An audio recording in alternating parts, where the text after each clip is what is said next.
Presidente, a transmissão iniciada. Ok. Muito bom dia a todos. Secretaria das Sessões do Tribunal Pleno, sob a proteção de Deus, constatada a presença de quórum, declara aberta a 19ª sessão ordinária, terceira sessão em formato telepresencial do Tribunal de Contas do Estado do Rio Grande do Norte, nesta quarta-feira, 22 de abril de 2020.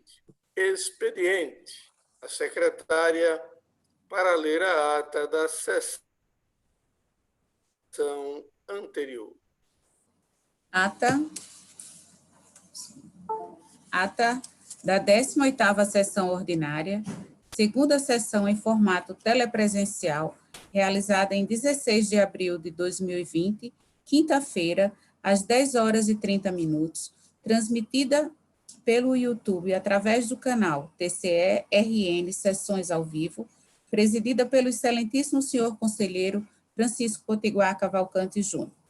Presentes, os excelentíssimos senhores conselheiros Paulo Roberto Chaves Alves, Renato Costa Dias, Carlos Thompson Costa Fernandes, Antônio Gilberto de Oliveira Jales, os conselheiros substitutos Antônio Ed Souza Santana, Ana Paula de Oliveira Gomes e o representante do Ministério Público junto ao Tribunal de Contas, Procurador-Geral Tiago Martins Guterres.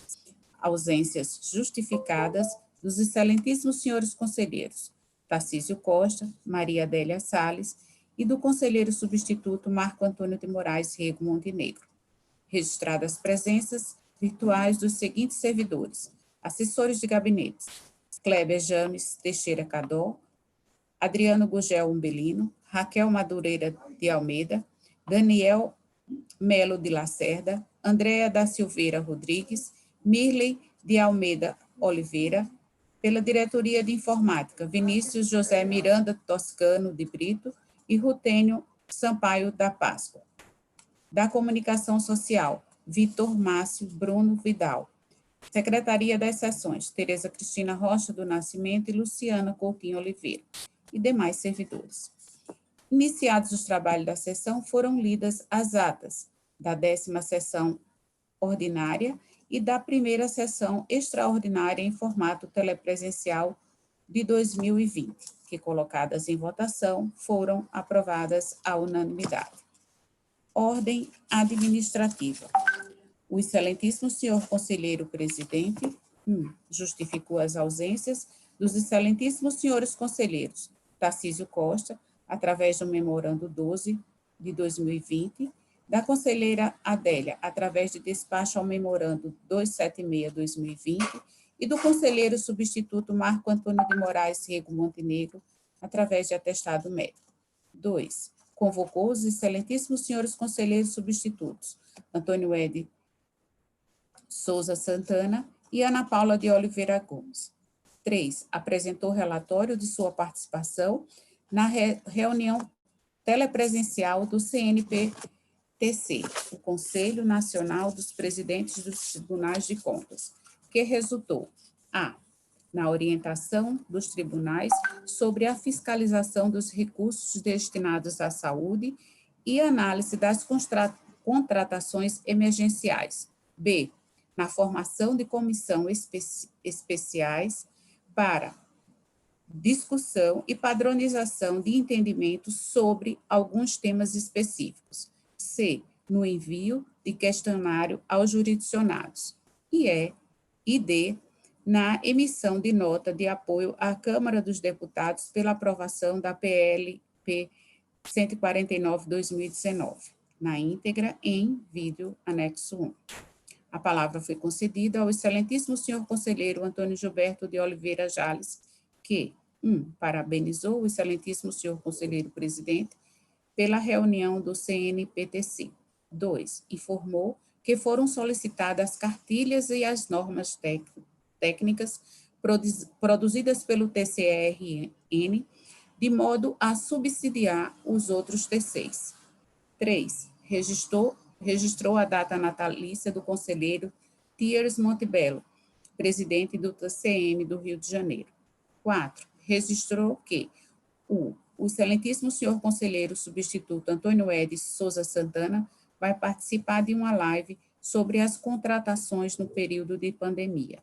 5. Apresentou o processo número 0870-2020, correção ordinária na Diretoria de Administração Municipal DAM, que, colocada em votação, foi aprovada à unanimidade. Na íntegra, em vídeo, anexo 2. O excelentíssimo senhor conselheiro substituto Antônio Ed, convocado substituto Antônio Ed Souza Santana, validou a realização da live. As contas públicas são da nossa conta, a qual será transmitida às 17 horas pelo Facebook e YouTube na íntegra em vídeo anexo 3. O excelentíssimo senhor conselheiro presidente passou a ordem do dia. Término da sessão ordinária às 11h45. É só, senhor presidente.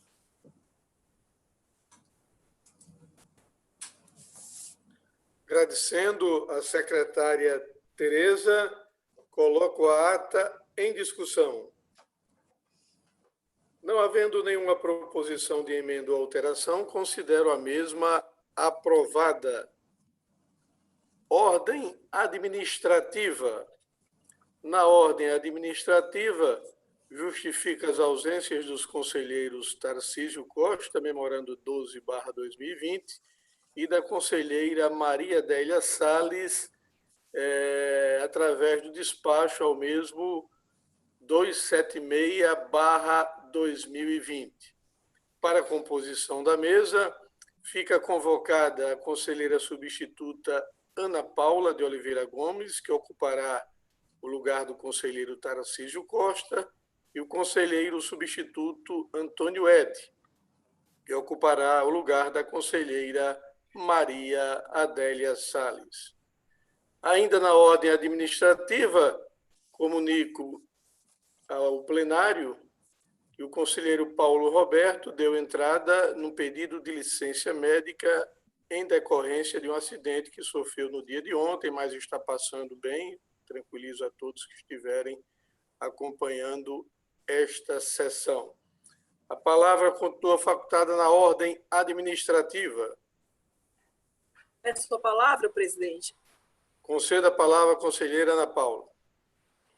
Muito bom dia a todos. Excelentíssimos senhores, peço permissão para a retirada de pauta dos processos 10.04.26/2019, 10.10.77/2019, com a solicitação de devolução da Secretaria das Sessões ao meu gabinete dos referidos processos, e peço permissão para a inclusão em pauta do feito 10.01.49/2020, para relatá-lo na sistemática extra-pauta. Esse é o primeiro pedido. Ok, atendido. E, em relação à segunda participação, na ordem administrativa, gostaria de comunicar a publicação de um trabalho excelente para a compreensão da Lei 13.979/2020, o ensaio intitulado Impacto do Coronavírus nos Contratos Administrativos e Licitações. Esse trabalho do jovem advogado potiguar Tibério de Araújo Coutinho Madruga, com objetividade ímpar, resume a recente lei específica que versa sobre esse assunto e já está atualizada pela medida provisória 926/2020, sabendo que essa norma tem sido reiteradamente atualizada por medidas provisórias. E esse trabalho jurídico se encontra disponível à sociedade por meio do site engenhodeletras.blogspot.com. Sou grata pela atenção. Muito obrigado, Ana Paula. Fica feito o registro e mando também os meus cumprimentos e parabéns ao advogado Tibério Coutinho Madruga. A palavra continua facultada. Senhor presidente, eu peço a palavra. Conselheiro Gilberto tem a palavra. Com a informação da conselheira substituta, doutora Ana Paula, eu gostaria que a mesma, ou alguém que puder, me encaminhasse por e-mail ou WhatsApp, que seja o referido artigo.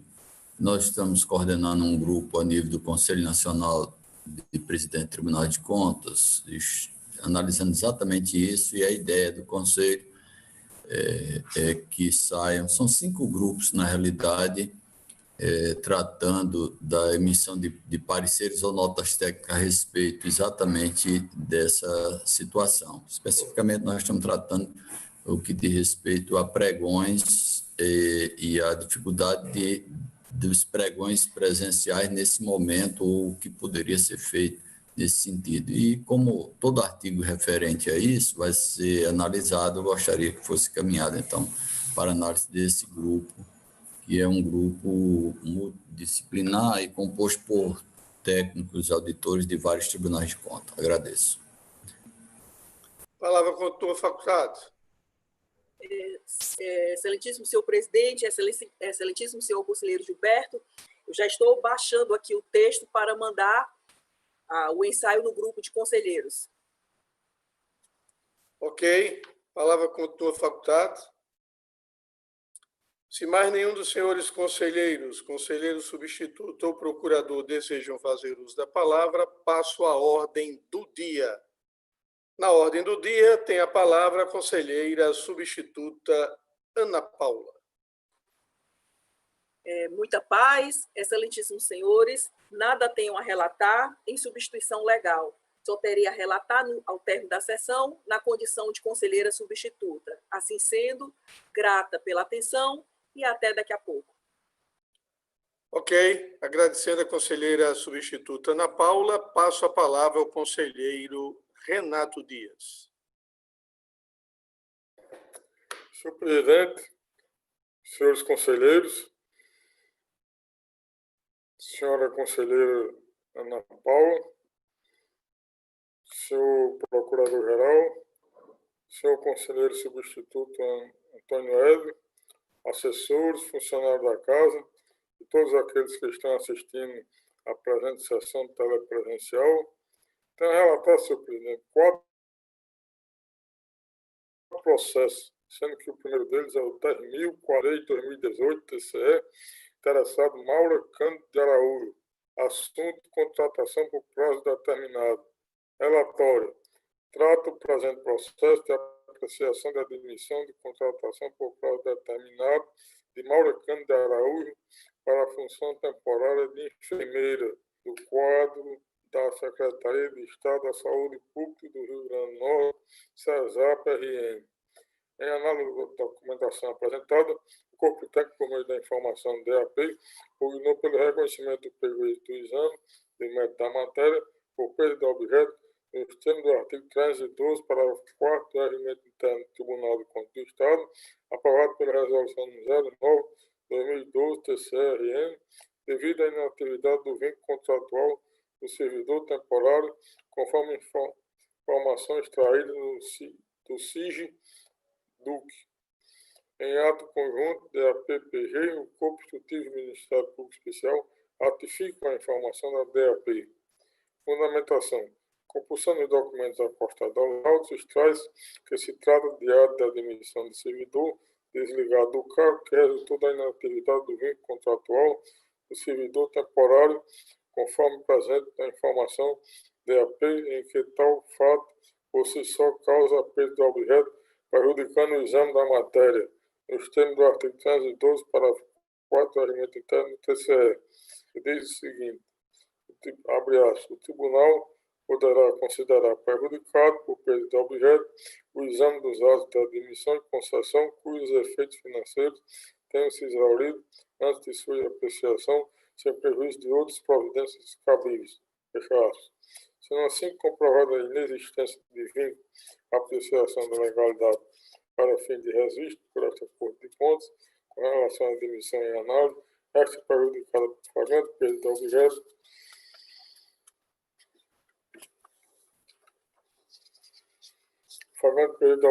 diante do exposto, concordando com o Corpo Técnico e com o Ministério Público Especial, voto pela extinção do processo em resolução do mérito, tendo em vista o prejuízo do exame por perda de objeto, decorrente do desligamento do servidor do cargo em exame, conforme no artigo 312, parágrafo 4 do Regimento Interno do Tribunal do Contas do Estado, prorrogado pela Resolução 09/2012, TCRN. Como voto, senhor presidente?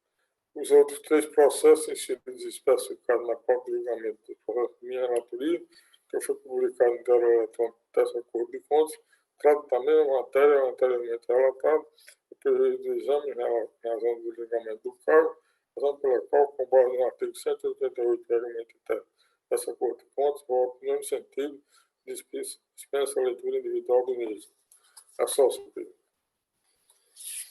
Agradecendo ao conselheiro Renato Dias, passo a palavra ao conselheiro em substituição, Antônio Ed.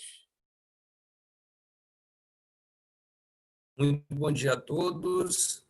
Em substituição à conselheira Maria Adélia, eu não tenho processos a relatar, excelência. Relatarei os processos da minha relatoria originária ao final da ordem do dia. Grato pela atenção. Eu destaco que tem um processo pautado, né, relativo ao pedido de vistas que fiz em um processo da relatoria originária do conselheiro Carlos Thompson, mas pelos termos regimentais, encerrado o período de substituição à doutora Adélia, né, período no âmbito do qual eu fiz o pedido de vistas, o processo passa à minha relatoria na condição de conselheiro substituto, sendo que eu funcionarei no julgamento, tendo as prerrogativas de votar, né, e de, enfim, participar do quórum de deliberação. Agradeço a atenção de todos. Ok. Nesse caso, Vossa Excelência votará, na realidade, no lugar da conselheira Adélia. Se quiser relatar agora, porque não pode haver 8 votos. Se ela estivesse presente, ela não votaria. Vossa Excelência tem a prerrogativa, mas pode... Correto. Mas Correto. Prefere relatar no final, né? Porque Vossa Excelência está relatando esse processo no lugar dela. No caso, eu relatarei esse processo como conselheiro substituto, sendo que solicitei vistas no curso de substituição à doutora Adélia. Eu tenho minhas dúvidas em relação a isso, conselheiro. Veja, presidente. Porque o meu entendimento é de que Vossa Excelência participa, ficou vinculado ao julgamento em decorrência de um pedido de vista em que Vossa Excelência fez quando estava no lugar da conselheira Adélia. Eu acho correto, Excelência. Agora, veja pela ordem. Por coincidência, Vossa Excelência está substituindo ela. Qual é o artigo que Vossa Excelência se refere? Me diga aí. Tem como... Bom, pela ordem, eu vou dar um exemplo. Pela ordem.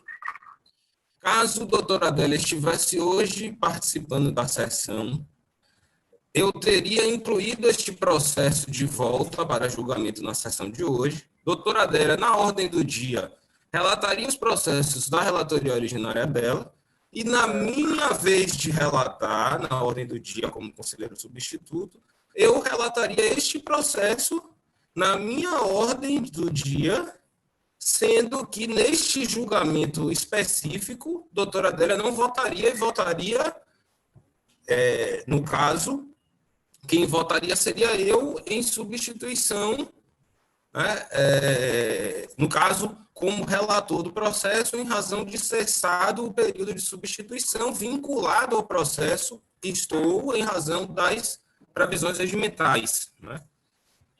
Eu não tenho o dispositivo... Veja bem, ela estando presente, naturalmente, ela não votaria, né? Mas Vossa Excelência prefere relatar quando lhe for passada a palavra como conselheiro substituto, apesar de, quando ter pedido vista, Vossa Excelência estava na condição de conselheiro titular, em substituição, lógico. Mas se Vossa Excelência prefere relatar no final, sem problema. Então, concedo a palavra ao conselheiro Carlos Thompson. Só um esclarecimento adicional, presidente. Pelas alterações regimentais, eu não tenho aqui o dispositivo exato, né, em mãos. Mas o que se convencionou foi que, cessado o período de substituição, né, quando houver pedido de vistas feito na duração do período de substituição, cessado o período de substituição, o processo segue para o gabinete do conselheiro substituto, que é o caso. Então, o processo foi pautado por mim a partir do encaminhamento à pauta das sessões feito pelo meu gabinete. Por isso, eu acho que o correto é eu relatar este processo na minha ordem do dia, na condição de conselheiro substituto, em que pese neste processo eu funcione votando no julgamento dele. Por isso, essa é a minha Sem problema, opção. mas ressalta apenas que essa observação que eu fiz é que Vossa Excelência, na condição de conselheiro substituto, não teria como ter pedido vista dessa matéria. Mas, sem problema, Vossa Excelência votará no Presidente, final. pela ordem, só para esclarecer, né? Na realidade, o pedido de vista não foi feito na condição de conselheiro substituto, foi feito na condição de conselheiro em substituição à conselheira Adélia. E aí, realmente, o normativo foi alterado de forma a vincular o pedido de vista, porque não fazia sentido agora esse processo ir ao gabinete de Adélia e ela trazer um pedido de vista que ela, de fato, não fez, né? O que vincula não é o fato dele estar em substituição nesta sessão à conselheira Adélia, é o fato dele ter feito o pedido de vista na condição de conselheiro em substituição à Adélia. Então, vincula o processo ao pedido de vista. Espero ter ajudado a esclarecer.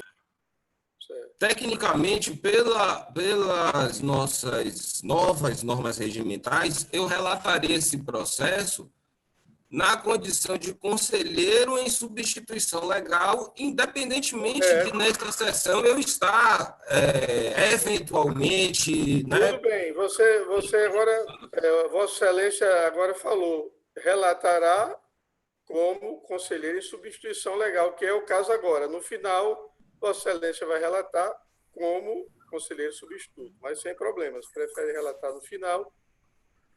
Eu passo, com muita satisfação, a palavra ao conselheiro Carlos Thompson. Bom dia a todos e a todas, senhor presidente, senhora conselheira, senhores conselheiros, doutor procurador-geral. Senhor presidente, eu tenho em mãos aqui para relatar 15 processos, todos eles versando sobre o mesmo tema, que é a aposentadoria. Eu vou relatar um processo de forma resumida, uma vez que Vossas Excelências já conhecem o meu posicionamento nessa matéria, já é bastante conhecida de todo o Pleno, já decisões já reiteradas, não só da relatoria da minha pessoa, mas também de todos os demais conselheiros. E os outros 14 processos deverão ter o mesmo encaminhamento deste agora que irei ler. Processo eletrônico de número 3097/2017, trata-se de aposentadoria concedida à senhora Alice Toscano de Medeiros Lima, do quadro pessoal do Estado, lotada na Secretaria de Estado da Saúde Pública. Ao avaliar a legalidade do ato aposentador, a DAP e o Ministério Público de Contas, em ato conjunto, manifestaram-se pela delegação do seu registro, indicando, em suma, a inviabilidade da incorporação adicional de salubridade aos proventos ante a inexistência de permissivo legal ou condicional que permita a inclusão de tal parcela. É o relatório do senhor presidente. Como eu já disse, o voto é bastante extenso, e como já é de conhecimento de todos os senhores, a minha fundamentação fato jurídica nessa matéria, eu irei poupá-los para ler já a parte dispositiva do voto, levando em consideração, sobretudo, que já existe jurisprudência consolidada desta Corte de Contas sobre a matéria. Isto posto, acolhendo o ato conjunto da DAP e do MPC, com fruto nos argumentos tantos explanados, voto A, pela denegação do exercício do ato concessivo de aposentadoria sob análise, B, após o túnel julgado pela determinação da autoridade responsável pelo IPERN para que no prazo de 60 dias, de acordo com o ato conjunto da DAP e do MPC e conforme o inteiro teor desta decisão, adota as providências abaixo descritas, sob pena de responsabilidade da autoridade administrativa. Qual é a correção? Corrigir o ato aposentador, a apostila de cálculos e a implantação dos proventos, no sentido de excluir a parcela relativa ao adicional de insalubridade. Item C, voto também pela intimação da supracitada autoridade competente, a fim de tomar conhecimento desta decisão. É como eu voto, senhor presidente, estendendo esse entendimento aos demais 14 processos, cujos números foram devidamente pautados e publicados no Diário Oficial Eletrônico deste tribunal. É só, senhor presidente. Agradeço a atenção de todos. Ok, agradecendo ao conselheiro Carlos Thompson, passa a palavra ao conselheiro Gilberto Jales.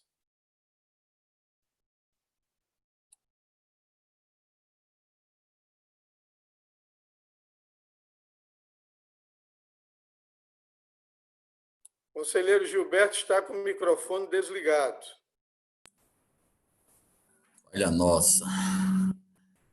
Senhor presidente, senhora conselheira em substituição, senhores conselheiros, senhor procurador-geral, assessores que estão acompanhando a sessão, os que nos acompanham pelo YouTube. Senhor presidente, tenho 10 processos a relatar na presente sessão e iniciarei pelo processo número 17.035/2012, cuja interessada é a senhora Zuilda Maria da Costa. É uma admissão para o quadro de pessoal da Prefeitura de Apodi, Rio Grande do Norte. Na análise conjunta, nos eventos 7 e 10 do processo eletrônico, o Corpo Instrutivo da DAP e o Ministério Público de Contas identificaram o óbito da interessada e opinam pelo prejuízo do exame do mérito da matéria por perda de objeto, decorrente, obviamente, do seu desligamento do cargo, consequentemente, com o arquivamento do processo, nos termos do 312, parágrafo 4 do Regimento Interno desta Corte, aprovado pela Resolução 9/2012. Esse é o que importa relatar. E no voto, de forma bastante sucinta, senhor presidente, eu digo que assiste razão ao pronunciamento conjunto do Corpo Técnico do órgão ministerial no tocante à prejudicialidade da análise do mérito da matéria. Essa conclusão decorre em face à comprovação do superveniente óbito da interessada, que ocorreu no ano 2015, conforme comprovante, inclusive, da situação cadastral do CPF, da mesma, e também eu digo que com isso extingue-se todos os efeitos financeiros do ato anteriormente à sua apreciação de legalidade. Tal aplicação, no caso, aplica-se o 312, parágrafo 4 do Regimento Interno, que eu trago transcrito aqui no voto, e concluo, em razão de todo exposto, acolho o posicionamento conjunto do Ministério Público de Contas e do Corpo Técnico e voto pelo reconhecimento da prejudicialidade do exame do mérito no presente processo de admissão, nos moldes do parágrafo 4º do artigo 312 e, consequentemente, voto pelo arquivamento do presente processo. Os demais 9 processos, senhor presidente, a partir do 3.454/2017, cuja interessada é a senhora Antônia de Oliveira Cabral, trata de apreciação de aposentadoria. Neste caso, a beneficiária ocupava o cargo de auxiliar de saúde do quadro de servidores da CESAP. O processo foi apreciado pela unidade técnica da DAP e Ministério Público na época da realização da ação coordenada para tratamento de ato pessoal. E a análise conjunta constatou impropriedades que comprometem a regularidade da concessão do benefício. Assim, sugeriram a denegação do registro do ato concessivo. Esse é o breve relatório, senhor presidente. Passar o voto. O ato concessivo da aposentadoria da supracitada servidora decorre do atendimento ao requisito disposto no artigo 6º, os incisos de 1 ao 4º e do artigo 7º da Emenda Constitucional 41/2003, combinados com o artigo 2º da Emenda Constitucional 47/2005. Em análise dos elementos de convicção dos autos, foi demonstrado que a interessada atende os requisitos para a percepção do benefício, havendo questionamento no tocante ao cálculo dos proventos, em razão da incorporação de vantagem transitória, qual seja adicional de insalubridade, com fundamento no artigo 29, parágrafo 4, inciso 2 da Constituição Estadual, combinado com o 77.1 da Lei 122/94. Oportuno destacar que a promulgação da Emenda Constitucional 13/2014, no dia 16 de julho de 2014, revogou o artigo 29, parágrafo 4 da Constituição do Estado, e, supervenientemente, houve o cancelamento da súmula 24 desse tribunal. Traz preceitos possibilitava a integração dos proventos de inatividade das parcelas sobre as quais o beneficiário houvera contribuído durante os últimos 5 anos. Após essa decisão, que foi proferida nos autos do processo 15.979/2013, essa Corte modulou os efeitos da aplicação da extinta súmula para os atos aposentatórios expedidos até a data de 15 de julho de 14, em atenção aos princípios da segurança jurídica e da razoabilidade. Feitas essas considerações, analisando detidamente este caderno processual, percebo que a inatividade da segurada foi publicada no dia 1º de dezembro de 16, portanto, após a promulgação da Emenda Constitucional 13 de 2014. Portanto, verifica-se que o adicional de insalubridade foi incorporado de forma indevida. Destaque os parágrafos 2º e 3º do artigo 40 da Constituição Federal,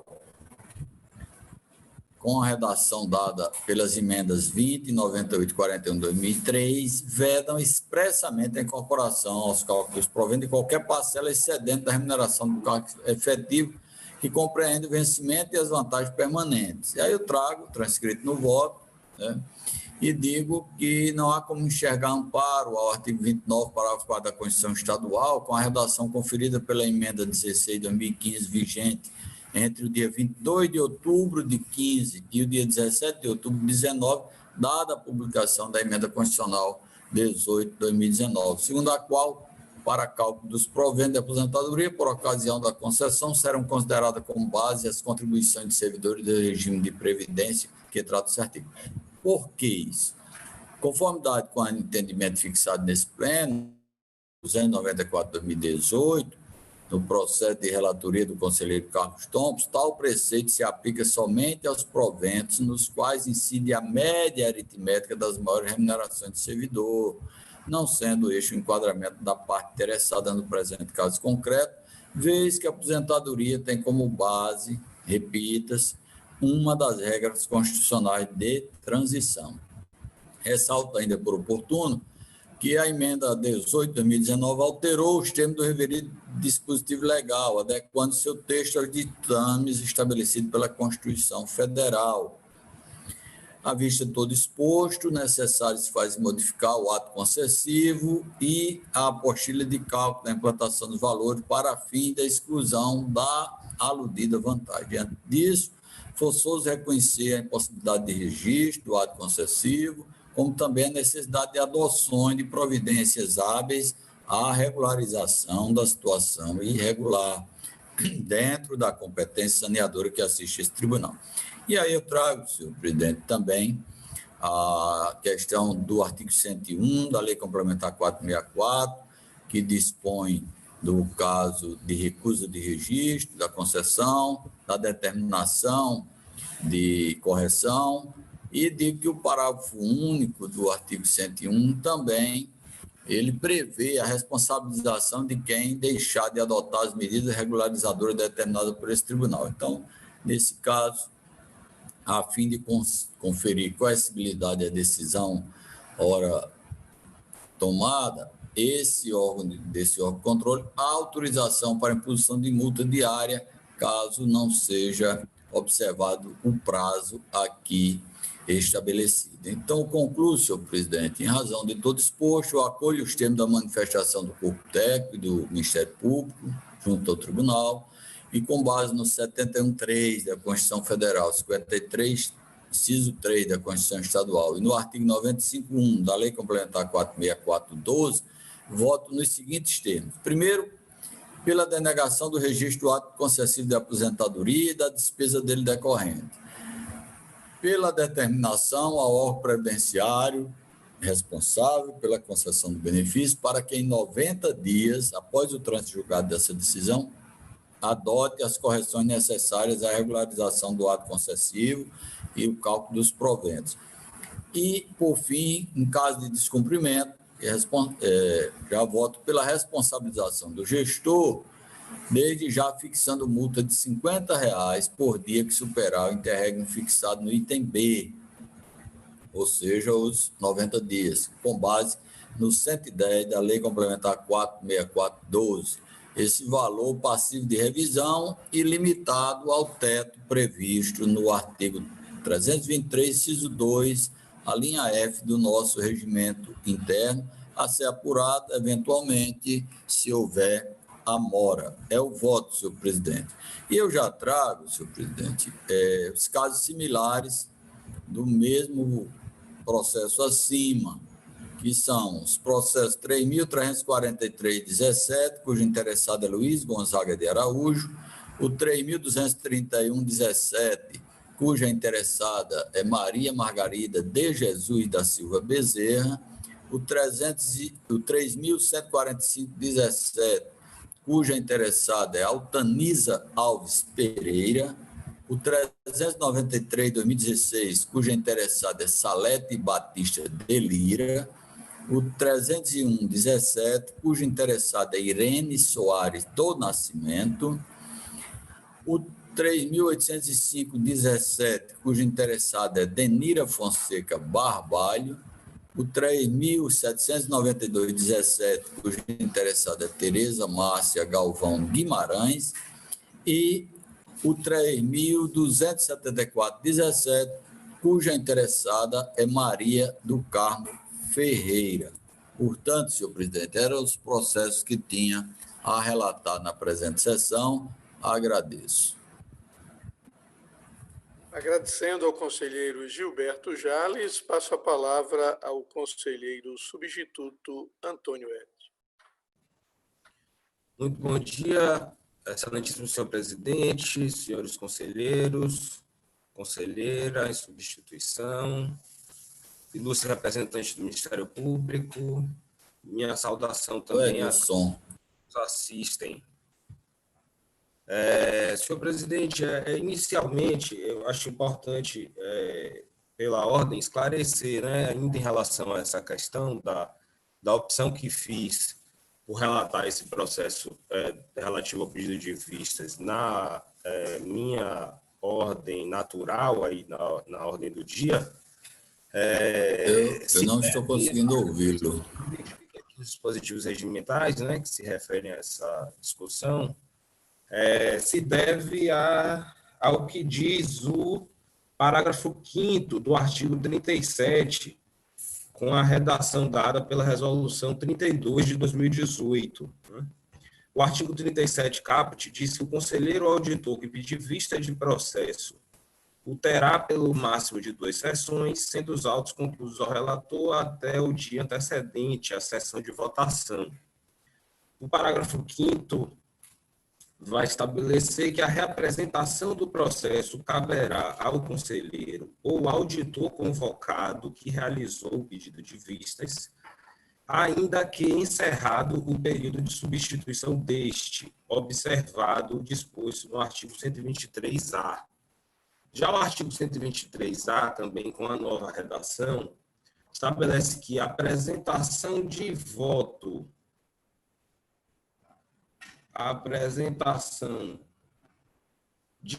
em sessão por auditor convocado assegura a sua participação até a conclusão do julgamento do processo, ainda que tenha continuidade em sessões seguintes e se encerre o período de substituição, com o parágrafo único estabelecendo que, na situação indicada no caput, o conselheiro substituído, no caso da doutora Adélia, fica impedido de votar no processo, né?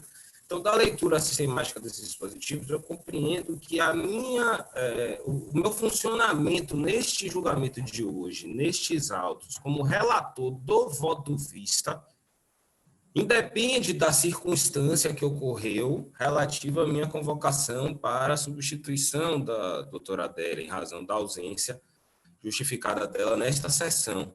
Então, em razão disso, eu compreendi que o natural seria que eu relatasse este processo na minha vez, na ordem do dia. Né? Sem problema, conselheiro substituto Antônio Ed, só que Vossa Excelência tem que entender as minhas ponderações também, porque é um processo diferente. Tanto é que os outros processos de Vossa Excelência são proposições de voto. Não é o caso desse processo. Apenas eu fiz essa observação, mas fique à vontade para relatá-lo neste momento. Bem, excelência. Eu fiz questão também de trazer a leitura desses dispositivos, porque, de fato, são alterações recentes e, enfim, é sempre importante a gente debater, né, essas matérias que, enfim, resultaram de uma inovação que não tem muito tempo que ocorreu e gera realmente eventuais, né, enfim, divergências de interpretação e coisas do tipo. Claro, sem problema. Inclusive, Vossa Excelência poderia, dentro do próprio regimento, também ter relatado quando está na condição de conselheiro substituto, exercendo a titularidade, no lugar da conselheira Maria Adélia Salles. Mas isso não vai obstacular que Vossa Excelência possa relatá-lo agora. Ok, então, passando propriamente aos processos que eu tenho a relatar na sessão de hoje, eu vou dar início justamente por este processo, né? É o processo 7.471/2013, é um processo que trata de representação relacionada a supostas irregularidades na operacionalização de suprimento de fundos por parte da Polícia Militar do Estado do Rio Grande do Norte. Advogado constituído nos autos, o doutor Guerrison Araújo Pereira de Andrade, responsáveis, os senhores Marcondes Rodrigues Pinheiro, Nitoildo de Medeiros Dantas e Francisco Canidé de Araújo Silva, processo da relatoria originária do excelentíssimo conselheiro, Dr. Carlos Thompson Costa Fernandes. Bom, tratam os autos de representação formulada pelo Ministério Público Estadual, onde são descritas ocorrências que indicam supostas irregularidades quanto à concessão de suprimento de fundos entre os anos de 2008 e 2010 pelo comando da Polícia Militar para a 2ª Companhia do município de Jardim de Piranhas. Tendo em vista que o presente feito já fora relatado na sessão do dia 17 de abril de 2019, perante o Tribunal Pleno, momento em que solicitei vistas dos autos, transcrevo parte do relatório para dinamizar a compreensão da matéria. Abro aspas aqui para fazer o uso de parte do relatório relatório originário. Instruindo preliminarmente os autos, a Diretoria de Administração Direta, por meio da informação tal, indicou que a representação tratava de supostas incongruências entre as datas das prestações de contas e as constantes dos documentos comprobatórios das despesas. Além disso, apontou a existência de uma série de irregularidades na prestação de contas. Diante disso, propôs a citação dos responsáveis, com suprido e ordenadores de despesa, comandantes gerais. Instado a se manifestar sobre os documentos, a Diretoria de Controle Externo da Administração Direta, por meio da informação tal, além de constatar o descumprimento da Resolução 12 de 2007, manteve parte das irregularidades anteriormente apuradas. Todavia, entendeu desnecessária a citação dos responsáveis, tendo em vista que havia dúvida jurídica sobre o responsável por licitar os bens e serviços adquiridos mediante suprimento de fundos, especialmente se a responsabilidade seria da Polícia Militar ou da Secretaria de Estado da Segurança Pública e da Defesa Social. Assim, sugeriu que o Tribunal de Contas deixasse de responsabilizar os gestores inicialmente indicados, bem como o então secretário de Segurança Pública, Carlos Santa Rosa da Albuquerque Castim, propondo apenas que a SESED realizasse pregão para aquisição de combustíveis e matérias de consumo. Por fim, sugeriu o arquivamento dos autos. Discordando desse entendimento, o Ministério Público de Contas requeriu a citação dos responsáveis arrolados. Devidamente citado, o senhor Francisco Canidé de Araújo Silva apresentou defesa, na qual aduziu, em síntese, que delegou, por meio de ato formal, ao capitão Nitoildo Dantas a administração do valor mensal de R$4.000 para as despesas de pequena monta. Ademais, alegou que toda a administração pública estadual passou a realizar processos licitatórios regionalizados para aquisição de combustíveis após a recomendação deste tribunal. Sustentou ainda que todas as despesas de material de consumo eram essenciais para a continuidade da prestação do serviço de segurança pública, não havendo que se falar igualmente em prejuízo horário. Por sua vez, Marcondes Rodrigues Pinheiro, intempestivamente, suscitou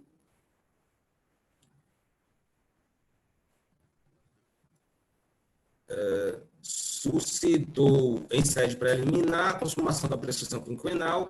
No mérito, alegou que todas as irregularidades mencionadas seriam de natureza formal, decorrentes de incongruências entre as datas das prestações de contas e os documentos comprobatórios, bem como que sempre atuou com boa-fé, inexistindo qualquer dolo na prática administrativa. Idoílio de Medeiros Dantas apresentou defesa também tempestiva, na qual alega que sempre atuou com diligência e boa-fé na condução da companhia, da Polícia Militar do município de Jardim-Piranha, seguindo as regras da diretoria financeira da corporação. Ademais, informa que todas as despesas foram justificadas e necessárias ao funcionamento do comando e à prestação do serviço público de segurança. Esclarece que todas as incongruências verificadas foram classificadas como falhas formais e decorreram de erros de digitação ou equívoco cometido sem má-fé, não havendo dolo nem dano ao erário em sua conduta. Além disso, traz ponderações acerca do princípio da finalidade, da razoabilidade e da proporcionalidade. Em sua última manifestação, o corpo técnico da ADAD, Diretoria de Controle Externo da Administração Direta, manteve posicionamento exarado, reiterando seus termos. Discordando do corpo técnico, o Ministério Público de Contas opinou pela desaprovação das contas nos termos do artigo 75, incisos 1º e 2º da Lei Orgânica deste tribunal, sem prejuízo da multa pela irregularidade formal perpetrada. Em seguida, o relator, o conselheiro Carlos Thompson, fundamentou seu voto, cujo dispositivo eu transcrevo abaixo. Abro aspas mais uma vez para trazer o dispositivo do voto do relator. Ante o exposto, discordando do corpo técnico, que em sua última manifestação propôs que as irregularidades verificadas não fossem sancionadas, e concordando parcialmente com o Ministério Público de Contas, dele discordando quanto à procedência da imputação de concessão de adiantamento em valor superior ao legalmente permitido, da extrapolação do limite de 2 adiantamentos ao servidor e do fundamento legal da condenação, voto preliminarmente pelo reconhecimento da configuração da prescrição da pretensão punitiva desta Corte para aqueles atos irregulares praticados antes de 24 de maio de 2008, o que, em caso, abrange os adiantamentos concedidos por meio da emissão das notas de empenho, são 4 aqui identificadas. B, quanto ao mérito, pela procedência parcial da representação e, por conseguinte, pela desaprovação das contas referentes aos adiantamentos concedidos pelo Comando da Polícia Militar, lá do município de Jardim-Piranhas, nos anos de 2008, 2009 e 2010, impondo-se na forma prevista no artigo 102, segunda linha B, da aludida lei complementar, quanto aos adiantamentos concedidos entre 2008 e 2009, não atingidos pela prescrição da pretensão punitiva individualmente, a Nitoildo, a Marcondes, multa total de R$ 9.800, sendo multa de R$ 6.300 pela ocorrência de 21 despesas habituais injustificadas com combustíveis e alimentação, executadas sob o regime de adiantamento, com infringência disposto no artigo 55 da Lei Estadual 4.041 de 71, R$ 300 por cada despesa, multa de R$ 500 pela ausência de pesquisa mercadológica nas aquisições realizadas, multa de R$ 1.000 pelo fracionamento indevido de despesa na aquisição de combustíveis, também multa de R$ 1.000 pelo descumprimento das regras incertas no artigo 18 da Resolução 12 de 2007, multa também de R$ 1.000 pela extrapolação de limite legal para a celebração de contratos verbais na aquisição de combustíveis.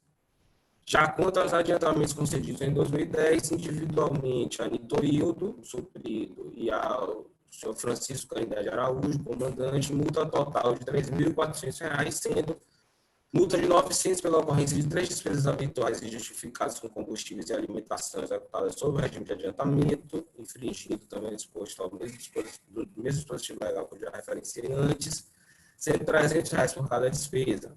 Multa de R$ 500 pela ausência de pesquisa mercadológica nas aquisições realizadas, multa de R$ 1.000 pelo fracionamento indevido e também de R$ 1.000 pelo descumprimento das regras incertas no artigo 2 da Resolução 12 de 2007. votou ainda o excelentíssimo relator pela expedição de recomendação ao comando da Polícia Militar do Estado do Rio Grande do Norte, no sentido de se abster de conceder suprimento de fundos para a execução de despesas correntes e habituais em desconformidade com a legislação, tendo ainda votado pela intimação do Ministério Público Estadual na qualidade de autor da representação e também dos próprios responsáveis que já foram identificados. Após a leitura do voto acima referenciado, solicitei vistas dos autos para permitir uma apreciação mais detalhada da matéria. Eu passo, então, agora à fundamentação do voto vista. Inicialmente, eu ressalto que o pedido de vistas foi efetivado para aprofundar a análise da discussão sobre a responsabilização do servidor que atuou na condição de suprido, bem como para apreciar a dosimetria das penas a serem aplicadas.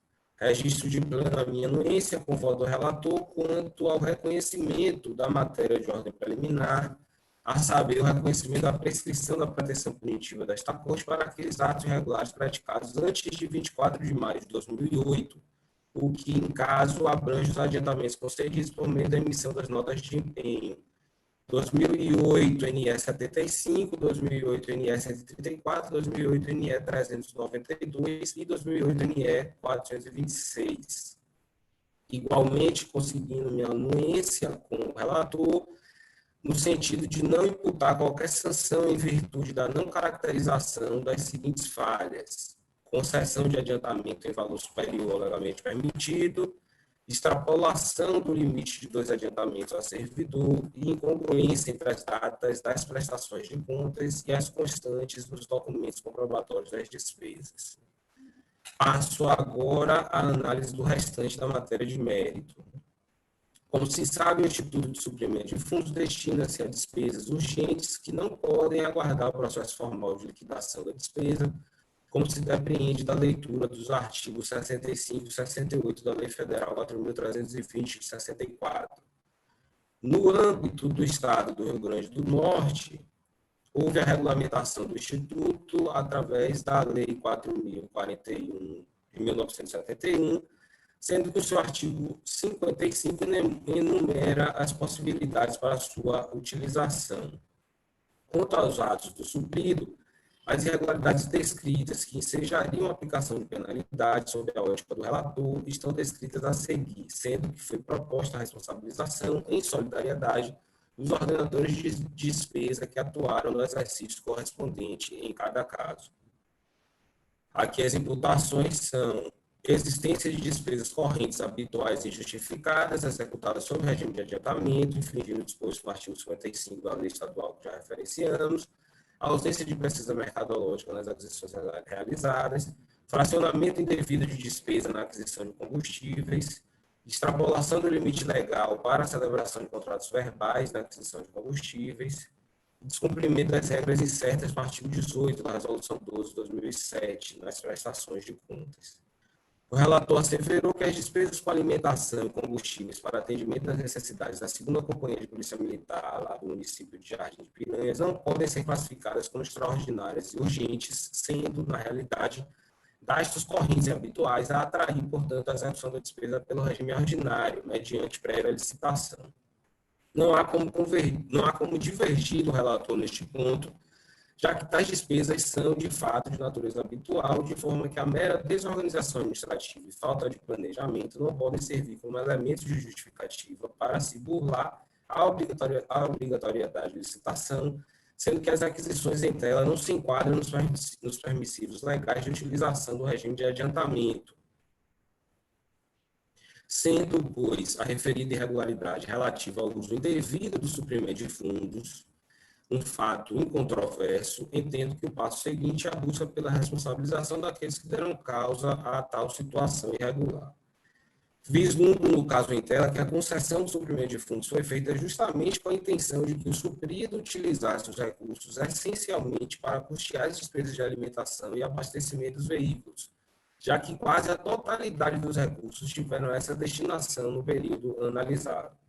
De plano, já devemos enxergar que o policial designado para funcionar na condição de suprido sequer poderia se furtar a realizar a despesa, sob pena de incorrer em falta funcional.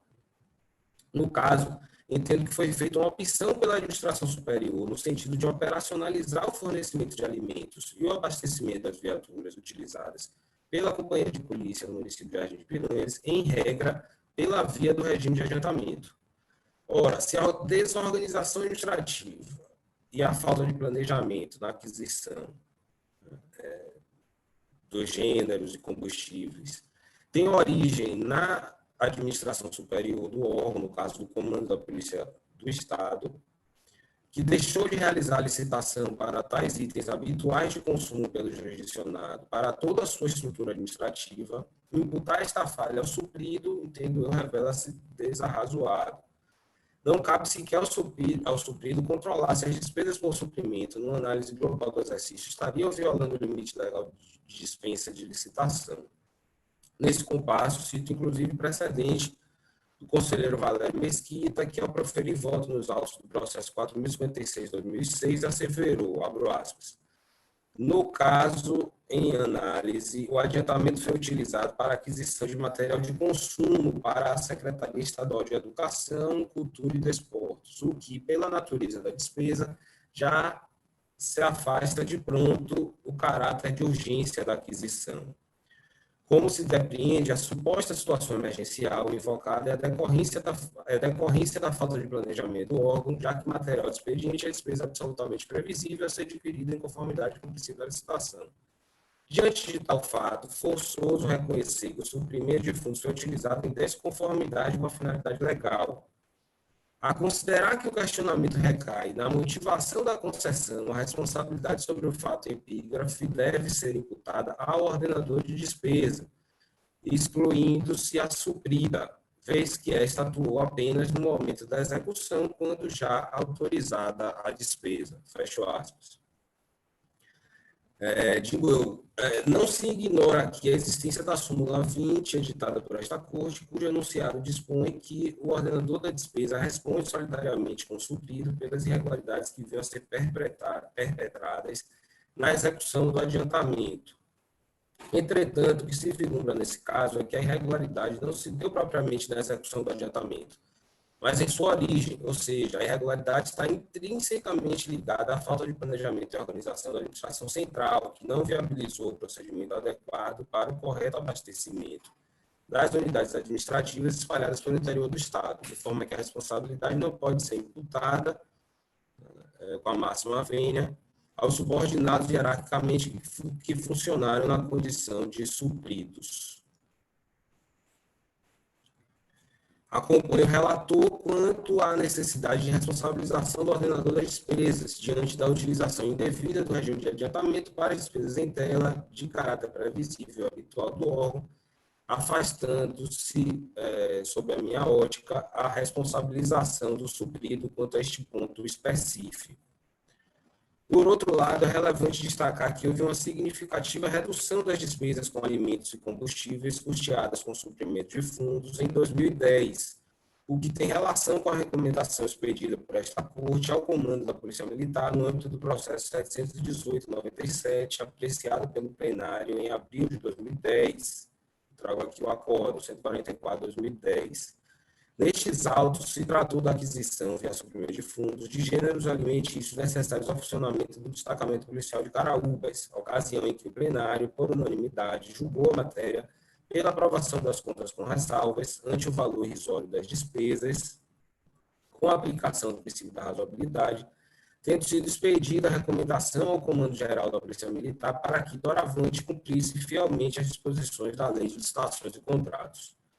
Compreendo que essas circunstâncias devem ser levadas em consideração na dosimetria das sanções a serem aplicadas, na medida em que funcionam como atenuantes da responsabilidade dos ordenadores de despesa, já que, quando alertada pelo tribunal acerca da inadequada utilização do regime de adiantamento, a administração da unidade promoveu a sua significativa redução a partir do exercício 2010. Adotando como parâmetro o mesmo critério adotado pelo relator ao propor a aplicação de sanção única para cada ordenador em razão das demais irregularidades identificadas, tendo ainda em conta o que foi exposto, proponho, em parcial divergência, a aplicação de multa no importe de R$ 1.000 para o ordenador das despesas dos exercícios 2008 e 2009, em razão da inadequada utilização do regime de adiantamento, por meio da concessão de suprimentos de fundos para custear despesas habituais com gêneros alimentícios e combustíveis no período analisado. Já para o ordenador das despesas do exercício 2010, propõe a aplicação de multa no valor de R$ 500 por esta mesma irregularidade, já que neste exercício foram concedidos irregularmente apenas 3 suprimentos. Acompanho ainda o relator quanto à aplicação de sanção, tanto ao suprido quanto ao ordenador de despesas, em razão da ausência de pesquisa mercadológica nas aquisições realizadas. Eu esclareço aqui que a pesquisa estaria dispensada apenas nas aquisições realizadas com fulcro no inciso 20 do artigo 55 da Lei 4.041 de 1971, que são aquelas relativas a despesas miúdas e de pronto pagamento, o que não se aplica ao caso em análise. Acompanho também o relator quanto à questão afeta a celebração de contratos verbais. Isto porque 5 notas fiscais relativas à aquisição de combustíveis superaram o limite legal de R$ 4.000 nos exercícios de 2008 e 2009, sendo que tal irregularidade não se materializou no exercício de 2010. Já quanto ao fracionamento indevido de despesa, a meu sentir, decorre justamente da concessão irregular do suprimento de fundos, conduta principal a ser sancionada, na linha do que restou decidido nos autos do processo 4004/2011, da relatoria também do conselheiro Carlos Thompson. Transcrevo a seguir trecho do voto condutor do Acordo 320/2019, julgado em dezembro de 2019, no âmbito do qual se aplicou o princípio da construção em caso similar. Abro aspas. Esclareço, por oportuno, que o evidenciado fracionamento de despesa, nos termos da súmula 10 deste tribunal, se configura como irregularidade meio, portanto, absorvida pela aludida irregularidade formal reconhecida, a dispensa indevida de licitação, na condição de irregularidade fim.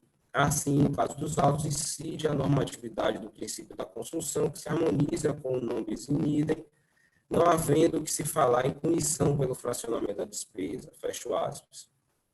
O mesmo raciocínio se aplica ao descumprimento das regras incertas no artigo 18 da Resolução 12 de 2007, quanto à composição das prestações de contas, já que a única documentação que faltou foi justamente a ausência de pesquisa mercadológica, irregularidade que já está sendo sancionada. Então, remanesceram, sob a minha ótica, as irregularidades a seguir relacionadas, em relação às quais segue também a minha proposição de sanção, em parcial divergência com o relator, sendo que acompanha o voto do relator quanto todas as demais proposições. Quanto aos adiantamentos concedidos entre 2008 e 2009, não atingidos pela prescrição da pretensão punitiva, multa total de R$ 2.500 ao senhor Marcondes Rodrigues Pinheiro, sendo multa de R$ 1.000 pelas concessões de suprimentos para custear despesas habituais injustificadas, multa de R$ 500 pela ausência de pesquisa mercadológica e multa de R$ 1.000 pela extrapolação do limite legal para a celebração de contratos verbais. B. Quanto aos adiantamentos concedidos entre 2008 e 2010, não atingidos pela prescrição, multa total de R$ 1.500 ao senhor Nitoildo de Medeiros Dantas, aqui o suprido. No caso, multa de R$ 500 pela ausência de pesquisa mercadológica e multa de R$ 1.000 pela extrapolação do limite legal para a celebração de contratos verbais. E, por último, quanto aos adiantamentos concedidos em 2010, não atingidos pela prescrição, multa total de R$ 1.000 ao senhor Francisco Canindé de Araújo Silva, que era o comandante neste exercício, ordenador de despesas neste exercício, que equivale a multa de R$ 500 pelas concessões de suprimentos para custear despesas habituais injustificadas e multa de R$ 500 pela ausência de pesquisa mercadológica nas aquisições realizadas. É este o voto vista, Excelência. Eu consulto o relator originário, o conselheiro Carlos Thompson. Senhor presidente, inicialmente eu parabenizo o brilhante voto do conselheiro Antônio Ede e registro que eu irei aderir a ele integralmente. Ok, Os demais conselheiros, Senhor presidente, pela ordem, pois não? eu gostaria de pedir vista só para tirar algumas dúvidas, tá certo, desse voto e vou fazer um esforço para trazê-lo o mais rápido possível. Ok, vistas ao conselheiro. Embora veja que o conselheiro Carton aderiu integralmente, que um voto bem minucioso, mas me parece que alguns detalhes que eu não fiquei totalmente convencido, vou pedir vista. Agradeço. Ok, vistas ao conselheiro Gilberto Jales. Agora, na condição de conselheiro substituto, tem a palavra o doutor Antônio Ed. Bom, dando continuidade à pauta, eu tenho mais 5 processos. Um deles se refere à admissão, processo 4.235/2019, interessado o senhor José Dantas Neto. Nesses autos, restou comprovado que ocorreu o desligamento do interessado antes do julgamento de mérito, e eu, então, proponho o voto acompanhando o entendimento defendido pelo Ministério Público de Contas e pelo corpo técnico, no sentido do reconhecimento da prejudicialidade do exame de mérito, em razão do desligamento do interessado nos moldes do artigo 312, parágrafo 4º do Regimento Interno. É a primeira proposta, Excelência. Ok. Coloco em discussão e votação a proposição de voto do conselheiro substituto Antônio Ed. Aqueles que concordarem, permaneçam como se encontram. Aprovado. Conselheiro Antônio Ed, pode prosseguir. Os outros 4 processos, Excelência, tratam da mesma matéria e eu vou fazer uso da previsão contida no artigo 188 do Regimento Interno para submetê-los à apreciação conjunta.